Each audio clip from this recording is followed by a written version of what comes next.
Я хочу изложить один небольшой эпизод, связанный с академиком Агатангелом Крымским, который я обнаружил недавно в Московской библиотеке, Российской государственной библиотеке. Этот эпизод опубликован в газете «Терджиман» за 1915 год.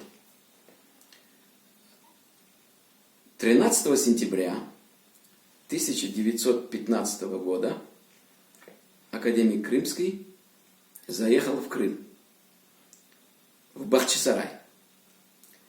Он очень любил Крым и Бахчисарай, как он потом выражался, поэтому решил по пути в Москву, когда он ехал на работу в Лазаревский институт тюркологический, он остановился в Крыму, переночевал одну ночь в отеле Бахчисарай, а на следующий день его посетили главный редактор газеты «Терджиман» Асан Сабри Айвазов, потому что Гаспринский уже был покойный. В 1914 вместо него работал Асан Сабри Айвазов и известный среди крымских татар ученый, писатель Осман Ахчохрахлы. Они беседовали несколько часов с академиком Крымским.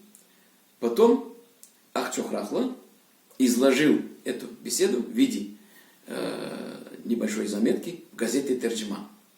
Самое интересное для меня в этой заметке было то, что академик Крымский говорит о том, что его прадед, некий крымский молла,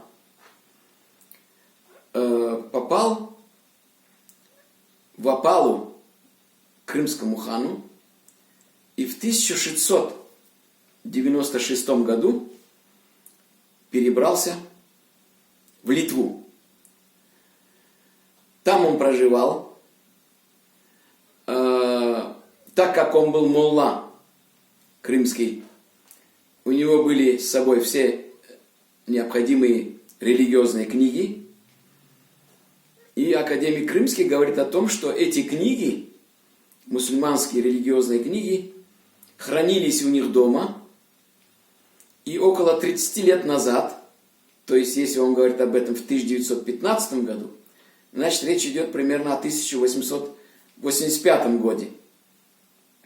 У них в доме случился пожар, и эти книги были утеряны. На вопрос Ахчохрахла, что академик Крымский, будучи украинским ученым, не похож на украинца, а похож на крымского ногая, на крымского человека, который из степной части. Он сказал да, что именно это так, и поэтому вот то, что его прадед был из Крыма, из степной части, молла, это, в нем как бы это все отражалось. В то время ему было 40 лет, как это они плюс-минус рассказывают об этом. Затем пишут о том, что он знает многие языки, в том числе турецкий, персидский, арабский и так далее. И что на тот момент он уже был известным ученым. В 1915 году издал целую серию книг, в том числе о мусульманской жизни, о мусульманских реформах. И работал, на тот момент он работал в Лазаревском институте тюркологии в Москве. После совместного ужина Асан Сабри Айвазов и Осман Ахчохрахлы проводили Крымского на железнодорожный вокзал Бахчисарая, где он вечером того дня отправился в Москву. Конечно, это очень интересный такой эпизод. потому что где он сам лично рассказывает о своей биографии, рассказывает какие-то вот такие эпизоды интересные.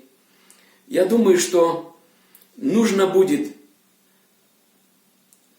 эту статью внимательно транслитерировать с арабской графики на кириллицу, потом перевести на русский язык или украинский и заново переопубликовать. И это будет хорошим вкладом к его 150-летию.